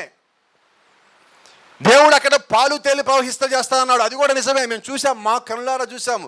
అక్కడంతా పచ్చగా ఉన్నాయి పొలాలు, మొత్తం పళ్ళన్నీ చాలా బాగున్నాయి. There is no hybrid. దగ్గర నా భార్య అంటుంది, చర్చ్ ఇక్కడ కొంచెం ముందు నుంచి వస్తుంటే, జాంకాయలు ఇంతెంత ఉన్నాయి, ఏంటి అంత ఉన్నాయి అన్నది. నేను డ్రైవింగే చేస్తాను, నా పొలం నేనున్నా. ఏమంటుంది, ఈ హైబ్రిడ్ కదా అని, నువ్వేది అంటావు కదా వీటిని సంకరం చేసి ఇవేనా అన్నది. అప్పుడు ఒక మాట చెప్పాను నేను, మరి నా టాపిక్ వచ్చింది కదా, నేను మాట్లాడకపోతే ఎలాగా? సంకరం చేయబడింది రుచి ఉండదు అని ఆమె ఆగిపోలా. సమయం దొరికింది కదా, వాక్యం చెప్పేయాల. ఇక్కడే టర్నింగ్ తిరుగుతున్నాం అంతే. డినామినేషన్ కూడా పెద్దగా ఉంటుంది కానీ మెసేజ్లో టేస్ట్ ఉండదు. వర్తమాన సంఘం చిన్నగానే ఉంటుంది కానీ మెసేజ్లో టేస్ట్ ఉంటుంది. Praise lord. 2 మాటలు చాలు కదా. ఆమేన్. కాబట్టి గమనించండి, వీళ్ళు కాదేశు బర్నియా దగ్గర నుంచి ఆ వేగు చుట్టానికి పోయినప్పుడు వీళ్ళు పెద్ద పెద్ద గెలలు తెచ్చారు. అయితే ఆ పెద్ద గెలలు దేవుడిచ్చినవి. ఆ పెద్ద గెలలో రుచి ఉన్నది. వాళ్ళ పళ్ళు తింటున్నారు. ఇంకా చెప్పనా, ఆ గెలను తెచ్చి అక్కడ పెట్టారు. కాదేశు బర్నియాకు తిరిగి వచ్చారు వాళ్ళు. ఆ గెలను ముందు పెట్టుకున్నారు. ఆ గెలలో ఉన్నదాన్ని అక్కడున్న వాళ్ళు మొత్తం తింటున్నారు. ప్రవక్త అన్నారు, వాళ్ళు తింటానే ఏడుస్తున్నారు. మోషే అంటున్నాడు, సరే అయితే మనం వెళ్దామా, యుద్ధంకి వెళ్దామా, గెలుద్దామా పోయి. వీళ్ళు తింటా ఆపి ఏడుస్తున్నారు. అయ్యా అక్కడికి మాత్రం పోవద్దు. వెళ్ళింది ఎంతమంది? 12 మంది. 10 మంది ఏడుస్తున్నారు. యెహోషువ కాలంలో నుంచి చూస్తున్నారు. కరెక్ట్గా చెప్పనా, కాదేశు బర్నియా అంటే ఈరోజు మనం ఉన్న పరిస్థితి. ఎత్తబాటికి భయపడి ఆ 10 మంది ఏడుస్తున్నారు. అమ్మో ఎత్తబాటికి మనం పోలేము, శరీరాలు మారిపోతాయంట, మన వల్ల కాదు, మనం తట్టుకోలేము, చచ్చిపోతే సమాజం నుంచి రావాలంటే, చచ్చిపోయి మన సమాజంలో ఉండలేము. అర్థమవుతున్నదా? అయితే అక్కడ యెహోషువ కాలేబ్ అంటారు, వాళ్ళిద్దరూ 10 మంది మాట్లాడేదాకా వాళ్ళు ఆగారండి. వాళ్ళు ఓపిక పట్టారు. నువ్వు ఆగి మాట్లాడు, మాకు నువ్వు తప్పు, ఇది రాంగల్లా మాట్లాడు, క్యారియన్. వాళ్ళ కళ్ళతో చూసి వాళ్ళు చెప్తున్నారు. కాలేబు నిలబడి యెహోషువ నిలబడి అంటున్నారు, అయ్యా లేదు, దేవుడు అది మనకిచ్చాడు. సమస్య ఉండని, శోధన ఉండని, ఆయన అది మీకు ఇచ్చి తిని, ఆయన ఆల్రెడీ ఇచ్చేసానన్నాడు. ఇప్పుడు ఎందుకు ఏడుస్తున్నావు? ఇస్తాను అంటే ఎప్పుడు ఇస్తావు ప్రభు అనాలి. ఇచ్చానంటే వెళ్ళి తెచ్చుకోవడమే. నీ ప్రయాణం ప్రారంభించి అనేది తెచ్చుకోవటమే. తండ్రి తీసుకొస్తాడు, నేను ఇంట్లో తీసుకొస్తాను. నేను తీసుకొచ్చినప్పుడు బయట ఇంట్లో టేబుల్ మీద పెడతా. నేను స్మైలీ చేతికి ఇవ్వను, స్మైలీ నీ కోసం తెచ్చా తీసుకోపో అంట. ఎమ్మడే స్మైలీ బయటకు వచ్చి ఆ టేబుల్ మీద ఉన్న చూసుకొని తీసుకొచ్చి డాడీ థ్యాంక్ యూ అంటది. ఇప్పుడు దేవుడు కూడా అక్కడ అదే చేశారండి. మీ కణాన్ని ఇచ్చి తిని తీసుకోవడానికి వీళ్ళు ఏడుస్తారు ఏంటండి? మీకు ఇస్తే పరిగెత్తరు. దేవుడిచ్చిన వాగ్దానం కొరకు మనం పరిగెత్తే వాళ్ళగా ఉండాలండి.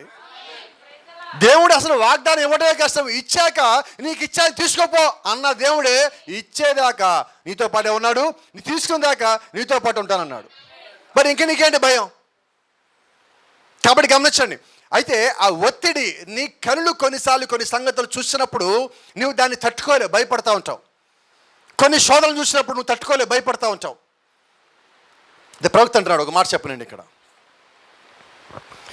గౌరవం వర్తమానాన్ని మాట్లాడుతున్నాడు. ఇక్కడే మనం ఒక తప్పు చేస్తున్నాము.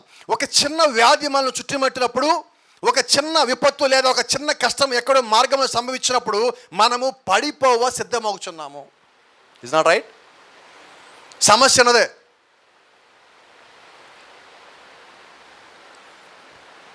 ఏం చేస్తున్నాం?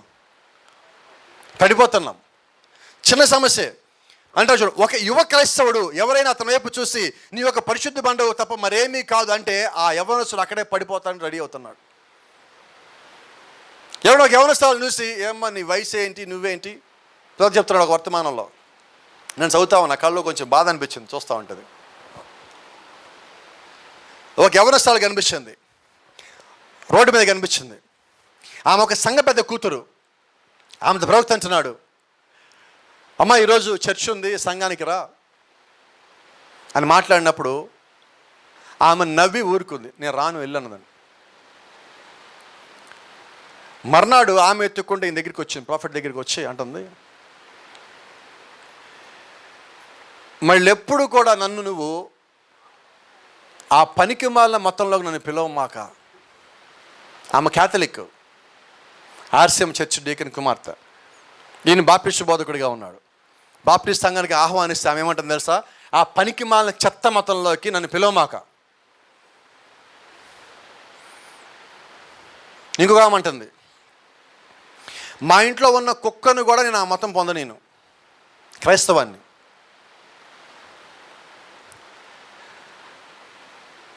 ప్రవక్త అన్నాడు, కొద్ది దినముల తర్వాత ఆమె చనిపోయినది. ఆ కుక్క, మా ఇంట్లో కుక్కను కూడా ఈ మతం, బ్రహ్మమా నువ్వు పొందిన మతాన్ని మా ఇంట్లో జంతువుని కూడా నేను పొందనేను, మా ఇంట్లో ఆవుని కూడా పొందనేను. మర్నాడు సాయంత్రానికి మంచం మీద చచ్చిపోయి హాస్పిటల్లో ఉంటే వాళ్ళ భర్త ఈయన కోసం వెతుక్కుంటూ వచ్చారు. బ్రహ్మ రా నువ్వు ఇంటికి రా, త్వరగా రా, నా భార్యని ప్రార్థన చేయమంటుంది. ఈయన పరిగెత్తుకుని వెళ్ళారు, హాస్పిటల్లో ఉంది, మెట్లకి నుంచి పరుగు పెట్టాడు ఆయన. అక్కడికి వెళ్ళేటప్పటికి ఎదురుగా ఒక ఆమె వచ్చి, అయ్యా ఆమె చనిపోయినది. ఈయన ఆగిపోయాడు. ప్రవక్త, ఆమె చనిపోయిందంట కదా. లేదు లేదయ్యా నువ్వు రా, నువ్వు ప్రార్థన చేయాలంట. ఆమె చనిపోయింది కదా. లేదయ్యా ఒకసారి ఆయన కనీసం చూసిపోవచ్చు. వచ్చి చూస్తే ప్రవక్త అంటున్నాడు, ఆ మొక్కను చూసినప్పుడు ఆమె చాలా అందమైనది, పెద్ద పెద్ద కళ్ళు ఉన్నాయి, మొక్క మీద చిన్న చిన్న మచ్చలు ఉన్నాయి, ఎంతో వేదన పడి చనిపోయినట్టుగా ఉన్నది. అక్కడ నర్స్ అంటుంది, అయ్యా బ్రహ్మ అంటే నువ్వేనా? అవునయ్యా. అవునమ్మా నేనే.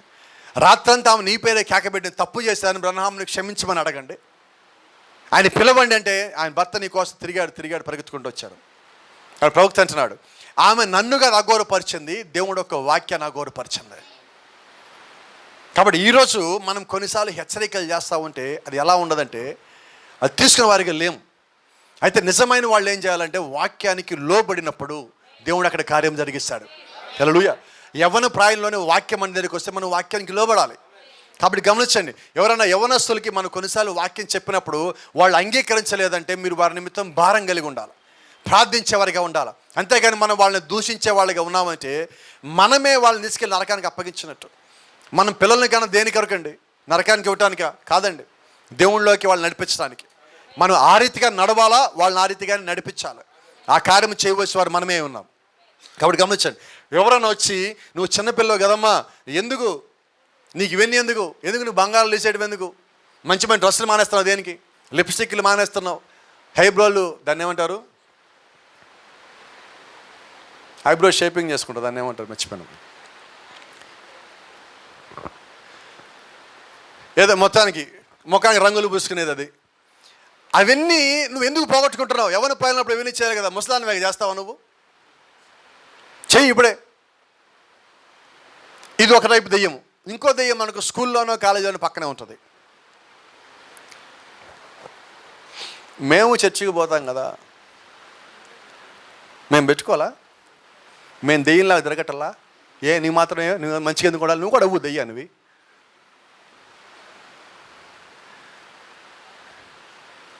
పోస్టర్లోనూ సినిమాల్లోనూ చూపిస్తూ ఉంటారు, దెయ్యాలు తెల్లగా వేసుకుంటే పొగడ్రి. ఎట్లా ఉంటుంది మొఖం? వీళ్ళు కూడా ఏం చేస్తారు, బ్యూటీ పార్లర్కి పోయినప్పుడు అన్ని చోట్ల సెల్ఫీలు పెడతారండి. బ్యూటీ పార్లర్ ముఖానికి దాన్ని ఏమంటారు, ఆ పెయింట్ వేసుకున్నప్పుడు అప్పుడు బెటరు.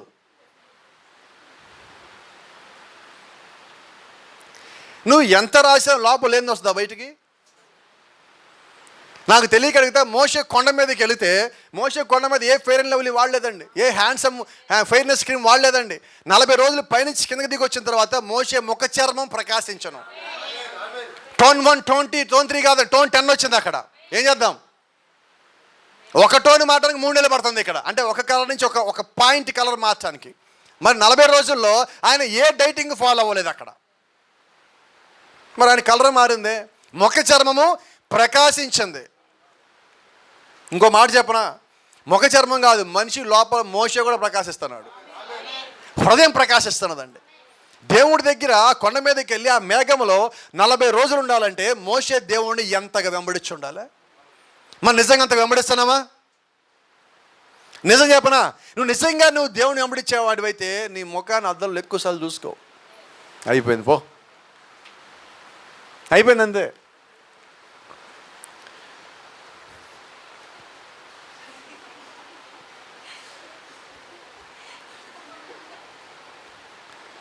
ఎప్పుడు దీంట్లో చూసుకున్నావా, నేను సరిపోతున్నానా? మన ముఖం కనబడదు దీని లోపల. అర్థము చిన్నదే, ఈసారి పెద్దది తేవాల.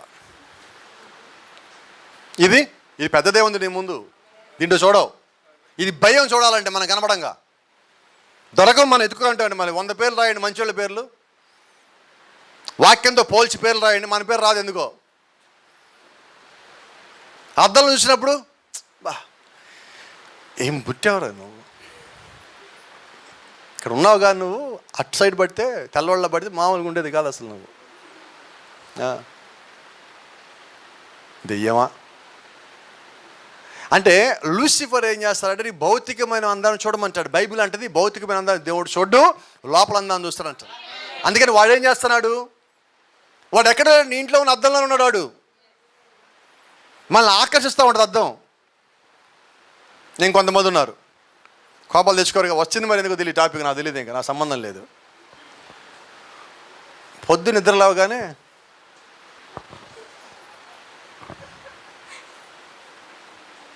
వీళ్ళకి నిద్ర లేవగానే బొగ్గలు ఉంటాయి, తర్వాత పోతాయి.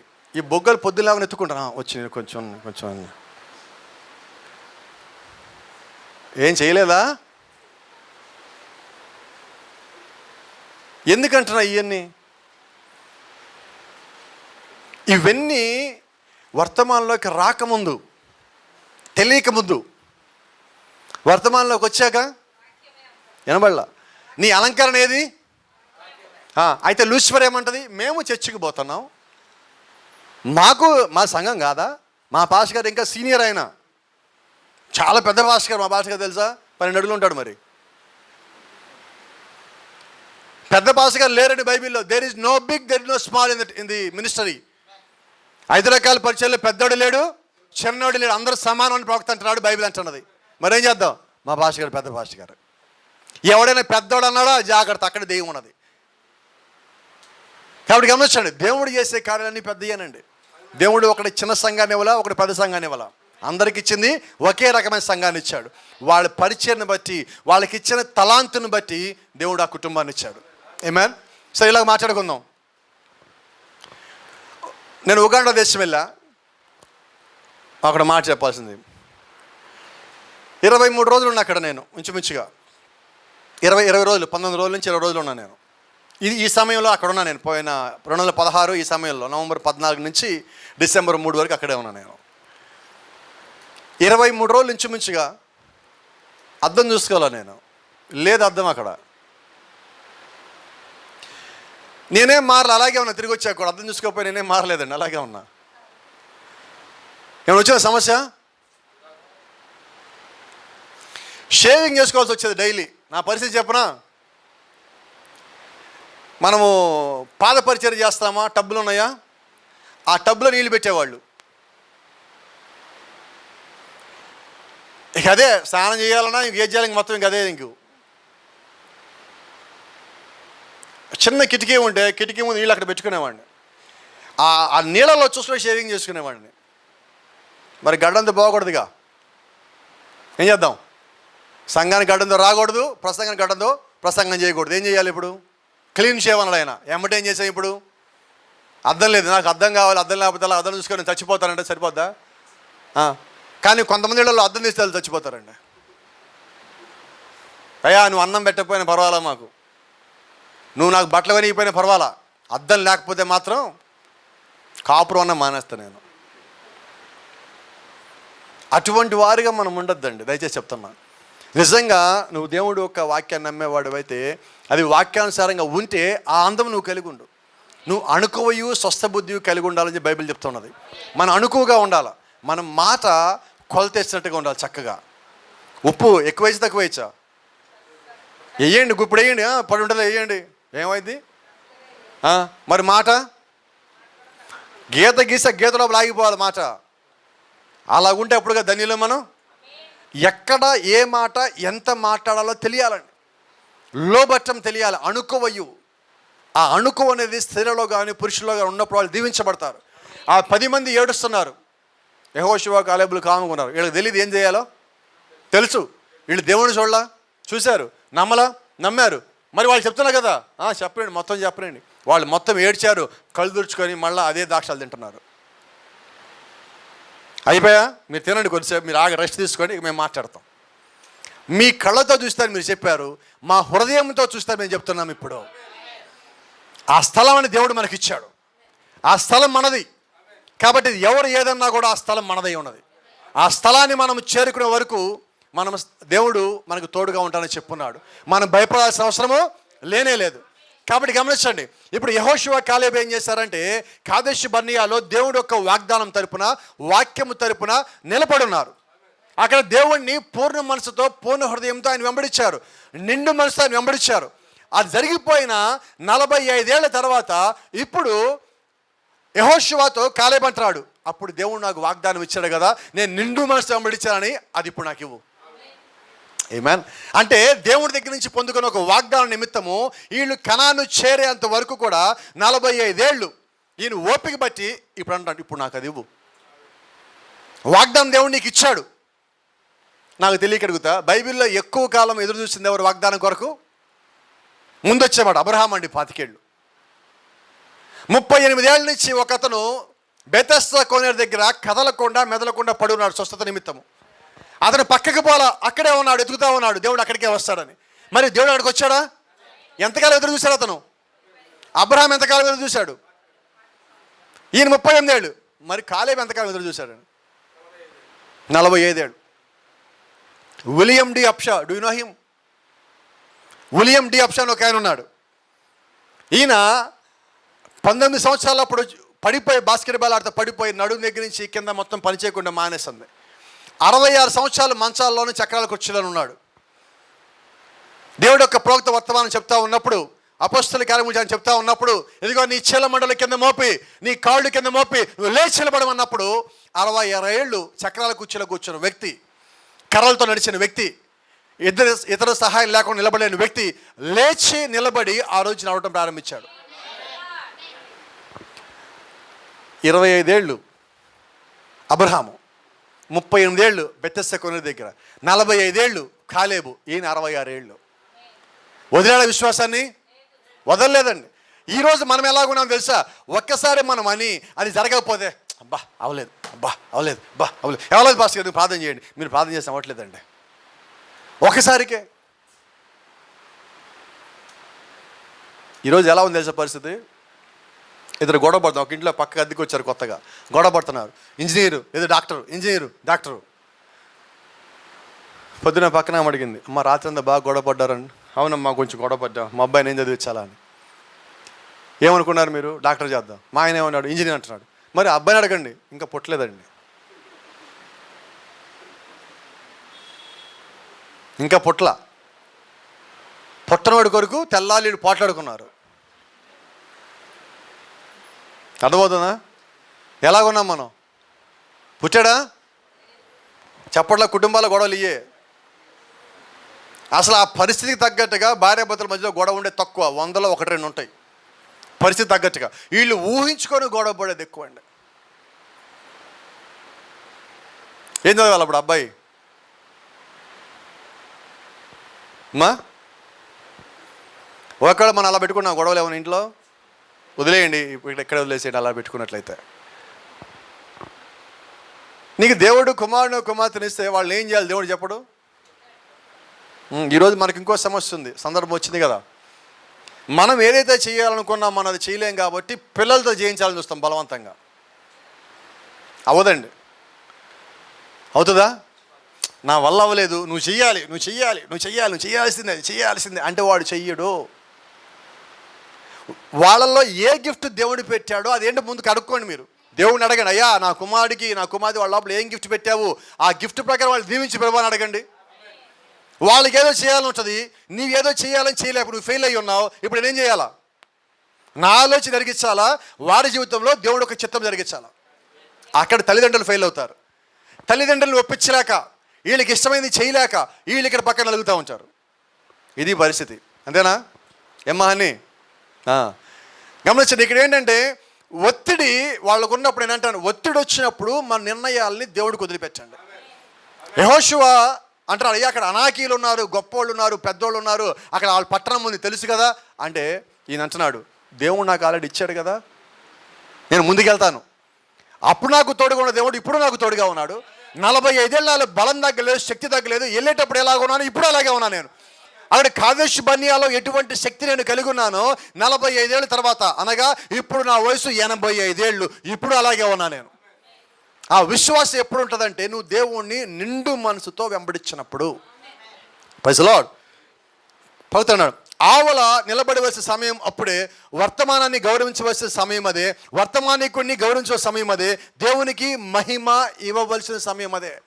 వారు మోషేని మాత్రం నమ్మలేదండి, మోషేలో ఉన్న దేవుడిని వాళ్ళు నమ్మున్నారు. ఈరోజు మనం కూడా ఏం చేయాలంటే సేవకుడిని కాదని నమ్మాల్సింది, సేవకుల్లో ఉన్న దేవుడు యొక్క ఆత్మను మనం నమ్మాలా. వాళ్ళు మోషేని వెంబడించలేదండి, మోషే నడిపిస్తున్న అగ్నిస్తంభాన్ని వెంబడించారు. Praise the Lord. దేవుని నామానికి మహిమ కలుగును గాక. అయితే గమనించండి, ఒక మాట నేను చెప్పి నేను ముగిస్తాను. ఈరోజు మన పరిస్థితి ఏంటంటే గమనించండి, పూర్ణ మనసుతో పరిపూర్ణమైన మనసుతో మనం దేవుని వెంబడించాలనే దానికి మనం ఏమంటున్నామంటే, అయ్యా నేను వర్తమానం నమ్ముతా కానీ చర్చికి రాని, ఇంట్లో ఉంటా. ఎక్కడ? చర్చికి రాని, ఇంట్లోనే ఉంటా. మరి దేవుడు సంఘాలను ఎందుకు ఇచ్చింది? 5 రకాల పరిచయం ఇచ్చింది దేనికి? దెయ్యం ఇంకొక అడుగు ముందుకేస్తుంది. మీకు ఎప్పుడు చెప్తా ఉంటా, పోలీసులు టెక్నాలజీ డెవలప్ చేస్తే దొంగలు ఇంకొంచెం ఎక్కువ టెక్నాలజీ డెవలప్ చేస్తారు. అంతేనా? ఇంట్లో అమ్మా నాన్న డబ్బులు పిల్లలు తీసేస్తారని జాగ్రత్త చేస్తే, పిల్లలు రాత్రిపూట అమ్మా నాన్న డబ్బులు ఎక్కడ పెడుతున్నారో తెలుసుకోవడానికి కూడా మెలుకుకుంటారు. మామూలుగా 8 గంటల తర్వాత మెలుకుంటారు. వాళ్ళు ఎక్కడ పెట్టారో తెలుసుకోవడం కోసం వాళ్ళు మెలుకుగుండి చూశాక పడుకుంటారు. ఇప్పుడు మీరు అనుకుంటారు, మీరు పిల్లలుగా ఉన్నప్పుడు సంగతులు నేను చెప్తున్నాను, మరి పెరిగి పెద్దవాళ్ళమై ఉండొచ్చు. చిన్నప్పుడు మనం ఏం చేసాం? చేయలేదు ఇవన్నీ. ఎక్కడ పెట్టారు తెలియదు మనకి. తెలియగలండి, డబ్బులు ఒకవేళ నాన్న కానీ మర్చిపోయి డబ్బులు కట్టేలా కానీ పెడితే పై నోటు కింద నోటు మధ్యలో తీస్తాం. ఎందుకని అమ్మా? నేనంటే ఈ జ్ఞానం మరి చదువులోనో జీవితంలోనూ బెటరే. అవునా? ఎక్కువ ఉంటుంది తీస్తారు. ఒకే ఒక 100 రూపాయల నోటు పెట్టండి, తీస్తాడేమో చూడండి, తీయడు. ఎందుకని? తీస్తే సౌండ్ వస్తుంది. ఎవరు తీస్తాడో తెలుసు, డాడీకి తెలుసండి. మీకు సంగతి తెలుసా? పిల్లలు తీస్తారని తండ్రికి తెలిసి కూడా అక్కడ పెడతాడు.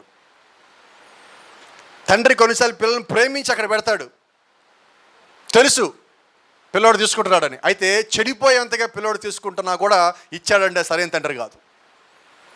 రెండోది, నిజంగా అలా పెట్టినప్పుడు తీసుకుంటాను తండ్రిని తెలుసుకోవాలంటే నా కుమారుడికో కుమార్తెకో అవసరం అయ్యినది, వాళ్ళు నన్ను అడిగి తీసుకునే విధంగా నేను వాళ్ళని తయారు చేయాలని చెప్పి వాళ్ళని నడిపించాలా. నిజమేనా? కాబట్టి గమనించండి, దొంగతనము చెయ్యమని నేను ప్రోత్సహించటలా. అయితే నువ్వు అలాంటి చేయాల్సిన అవసరమే రాకుండా ఉండాలంటే నువ్వు నిజాయితీగా ఉన్నప్పుడు నీ అవసరం ఏదో నీ తల్లిదండ్రులు తెలియజేస్తే వాళ్ళకి తెరుసరా, ఖచ్చితంగా తెరుస్తారు. దానికి కూడా మనం లోబడే వాళ్ళకి ఉన్నాం. అయితే వీళ్ళందరూ ఎవరంటే సంఘానికి రాకుండా ఇళ్లలో ఉంటారు.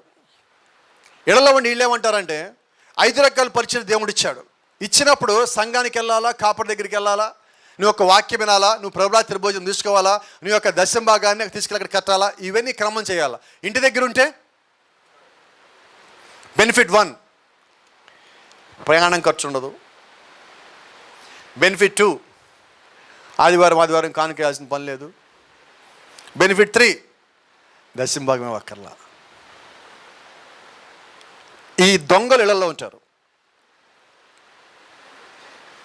రెండోది, అక్కడికి వెళ్తే వీళ్ళు చేసే బుద్ధులు దేవుడు వీళ్ళతో మాట్లాడినప్పుడు కట్టేస్తారు కదా దేవుడు, అందుకని భయం వీళ్ళకి రారు, అందుకని ఇళ్లలో ఉంటారు. ఇంట్లో కూర్చొని వర్తమానం వింటున్నాం.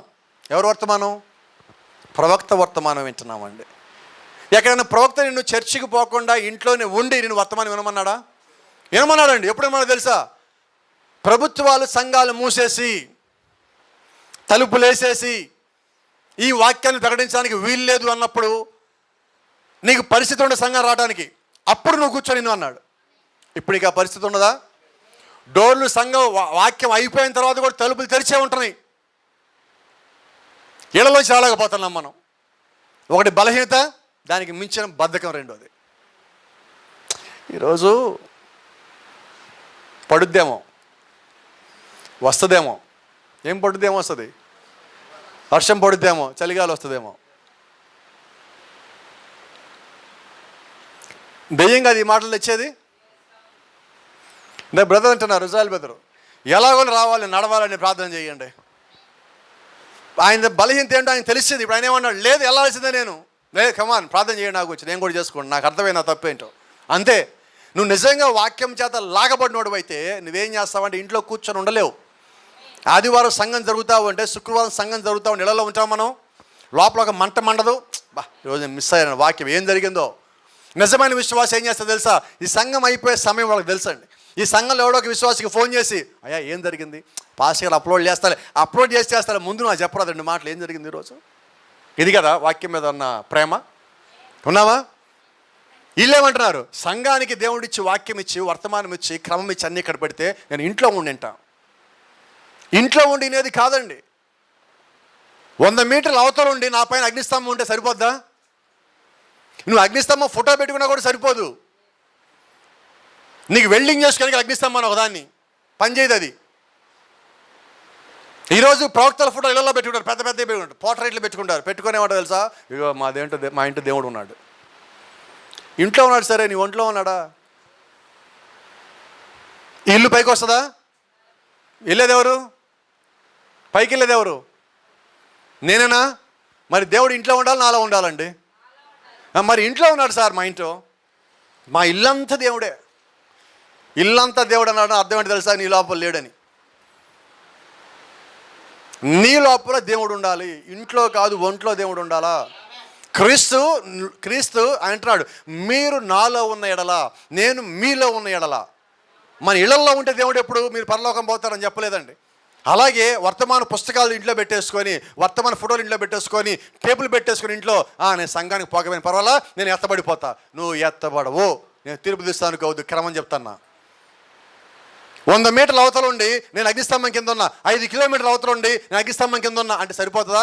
అగ్నిస్తంభం కింద ఉన్నవారే. ఆమేన్. కాబట్టి గమనించండి, వారు వర్తమానాన్ని వెంబడించకుండా వర్తమానం ఇని వాళ్ళు వదిలేశారు. అయితే యెహోషువ కాలేబులు వర్తమానాన్నే కాదు, వర్తమానికుని కూడా వెంబడించారు. వారు మోషేని మాత్రమే కాదు, మోషే ద్వారా వచ్చే ప్రతి మాటని నమ్మి వాళ్ళు వెంబడించారు. ఎందుకని నమ్మారో తెలుసా? ఆ వర్తమానం మోషేది కాదు, ఆ వర్తమానము దేవుడిచ్చింది. ఏంటి దానికి రుజువు? మోషే తలపైన ఎలా వచ్చిన అగ్నిస్తంభము, మోషే నడిపిస్తున్న అగ్నిస్తంభము, కనాను నుంచి ఐగుప్తు నుంచి కనాను వరకు నడిపించిన దేవుడు యొక్క అగ్నిస్తంభము, దేవుడు యొక్క మేఘస్తంభము, దాని కిందే వాళ్ళు ఉన్నారండి. వాళ్ళు బయటికి రాలా, పక్కకి తొలగిపోలా, వాళ్ళు అగ్నిస్తంభాన్ని వెంబడించారండి, సేవకుడిని కాదు. ఆ సేవకుడు అగ్నిస్తంభం కిందే ఉన్నప్పుడు వాళ్ళు సేవకుల్లోంచి దేవుడు మాట్లాడటాన్ని చూసి నమ్మి వెంబడించున్నారు. వాళ్ళలో కాలేబు ఒకడు, వాళ్ళలో యెహోషువ ఒకడు. కాబట్టి ఇప్పుడు 45 సంవత్సరములు కాలేబు అదే రీతిగా దేవుని నమ్మి పూర్ణ మనసుతో పూర్ణాత్మతో వెంబడించిన కారణం చేత 45 ఏళ్ళ తర్వాత దేవుడు అతనికి ఇచ్చిన వాగ్దానాన్ని పొందుకొని ఆ కొండని ఆయన తీసుకున్నాడు. ఇప్పుడు ఆమేన్. చాలామంది అంటున్నారు, I will do all my sins and I will follow the message of యెహోవా. నేను చేసేవన్నీ చేస్తానే ఉంటా, నేను సిగరెట్ తాగుతాను, మందు తాగుతానే ఉంటాను, అబద్ధమైనవి చెడిపోయిన మొత్తం చూస్తూనే ఉంటాను, అయినా కూడా ఆదివారం వెళ్ళి చర్చిలో కూర్చొని వస్తా. వర్తమాన సంఘంలో ఎలాగున్నది? నీ బుద్ధి నా బుద్ధి మారకుండా నువ్వు ఎంత గొప్ప వర్తమానం విన్నా ఎటువంటి ప్రయోజనం లేదు. భూమి మీద అందరికన్నా గొప్ప భాష గారు ఎవరండి? ప్రభువైన యేసుక్రీస్తు. నిజమేనా? మరి ప్రభువైన యేసుక్రీస్తు సంఘంలో ఒక విశ్వాస పేరు చెప్పనా? ఇస్కరియోతు యూదా. ఎంత గొప్ప వాక్యం అన్నాడు, ఎంత గొప్ప కార్యములు చూశాడు. బుద్ధి మారిందా? అంటే ఎంత గొప్ప పాస్టర్ గారు చెప్పినప్పటికీ కూడా మన బుద్ధిలో మార్పు లేకపోతే ఎటువంటి ప్రయాసం లేదు, మన క్యారెక్టర్ మారకపోతే ఎటువంటి ప్రయాసం లేదు. కాబట్టి ఇక్కడ ఏంటంటే దేవుడు నాతో మాట్లాడాడంటే దాని అర్థం ఏంటంటే నేను సరిచేయబడతా ఉండాలా, నేను సరిచేయబడతానే ఉండాలా. నా చివరి దినం వరకు కూడా నేను మార్పు చెందుతానే ఉండాలా, మార్పు నేను అంగీకరిస్తానే ఉండాలా. దేవుడు గద్దించినప్పుడు నేను దానికి లోపడతానే ఉండాలా, దేవుడు ప్రేమించినప్పుడు నేను ఆ ప్రేమను పొందుకుంటానే ఉండాలా, దేవుడు నన్ను బల అని చెప్పినప్పుడు నేను సంతోషంతో ఇంకా బలంగా ముందుకు సాగాల. Praise the Lord. వదలొద్దండి. అందుకని చూడండి, నీ కళ్ళతో నువ్వు వర్తమానం నమ్మద్దు. చూసి నువ్వు ఎలాగ వర్తమానం నమ్మాలంటే నువ్వు హృదయంతో నమ్మాలి. కాలేబు ఎలాగైతే హృదయంతో చూస్తున్నాడు దేవుడు యొక్క వాగ్దానాన్ని, ఈరోజు నీవు నేను కూడా హృదయంతో దేవుని వెంబడిద్దాం. Praise the Lord. దేవుని నామానికి మహిమ కలుగును గాక. కాలేబు నమ్మిందల్లా ఒకటే, దేవుడిచ్చిన వాక్యము, దేవుడిచ్చిన వాగ్దానము, దేవుడు చూపించిన అగ్నిస్తంభము, దేవుడు చూపించిన మేఘస్తంభము. ఈరోజు నీవు నేను చూడాల్సింది అదే. ఈరోజు బ్రహ్మహాము శరీరాన్ని కదా మనం చూడాల్సింది, ఆయనలో పెట్టిన దేవుడు యొక్క వర్తమానం మనం చూడాలి, ఆయన ఇచ్చిన అగ్నిస్తంభం చూడాలి. ఇదిగో నేను మోషేకి తోడుగా ఉన్నట్టుగా నీకు తోడుగా ఉంటా అని చెప్పిన ఆ దేవుడు యొక్క వాక్యము, వర్తమానము, వాగ్దానం మనకు తోడుగా ఉన్నది. ఈరోజు నీవు నేను చూడాల్సింది అది. అలా చూసినప్పుడు నువ్వు భయపడవు, నువ్వు జారిపోవు, నువ్వు తొట్టిల్లవు, నువ్వు ఆగిపోవు. దేవుళ్ళో నిత్యము ముందుకు సాగేవాడిగానే ఉంటావు. హల్లెలూయా. కాబట్టి గమనించాను, ఆయన అంటున్నాడు హోలీ ఫాలోడ్. నిండు మనసుతో నేను వెంబడించా, ఈరోజు ప్రతిఫలం పొందుకున్నా. మరి మనము కూడా ఎత్తబడేంత వరకు దేవుని యొక్క వాక్యానాన్ని, ఈ కాలపు వర్తమానాన్ని నిండు మనసుతో వెంబడిస్తే చిట్ట చివరి దినమున యెహోషువని కాలేబు ఎలాగైతే అడిగాడో అలాగే నీవు కూడా, అయ్యా నా ఎత్తబాటు నాకు ఇవ్వు. నువ్వు ఒక మాట ఇచ్చావు కదా, పూర్ణ మనసు వెంబడించే వర్తమానాన్ని నేను నా ఎత్తబాటు నాకు ఇవ్వు అని నువ్వు అడిగే హక్కును కలిగి ఉంటావు. ఆయన నువ్వు అడగాల్సిన పోలే, దేవునికి ఆల్రెడీ ఇచ్చున్నాడు. ఇచ్చినా నువ్వు పొందుకుంటావు. అయితే ఆ పొందుకునే దానిలో నువ్వు బహుబలంగా నిలబడేవాడిగా ఉంటావు. ఈ భూమి మీద ఒకే మాట మీరు జ్ఞాపకం పెట్టుకోండి ముగింపులో, మీరు నిలబడిన దాన్ని బట్టి మీ వెనకాల వచ్చేవాళ్ళు ఉంటారు. కాబట్టి మీరు మాదిరులు. వర్తమానంలోకి వచ్చిన ప్రతి కుటుంబ మాదిరే. నువ్వు కొత్తగా వచ్చావా, నువ్వు పాతోడువా అన్నది పక్కన పెట్టేస్తే నువ్వు మాదిరి. నీ యొక్క జీవితము, నీ యొక్క సాక్ష్యము, నీ హృదయంతో నువ్వు దేవుడు వెంబడించే విధానం బట్టి అనేక మంది నిన్ను వెంబడించే వారిగా ఉంటారు. ఆ ఒక్క పని చేయాల్సిన బాధ్యత ఈరోజు మన అందరి మీద ఉన్నది. కాబట్టి దేవుళ్ళో, వాక్యంలో, వర్తమానంలో, వాగ్దానంలో బలంగా ముందుకు సాగేవాళ్ళుగా మనం ఉందాం. ఆమేన్. God bless you. దేవుడు మిమ్మల్ని అందరూ దీవించును గాక. షలోమ్.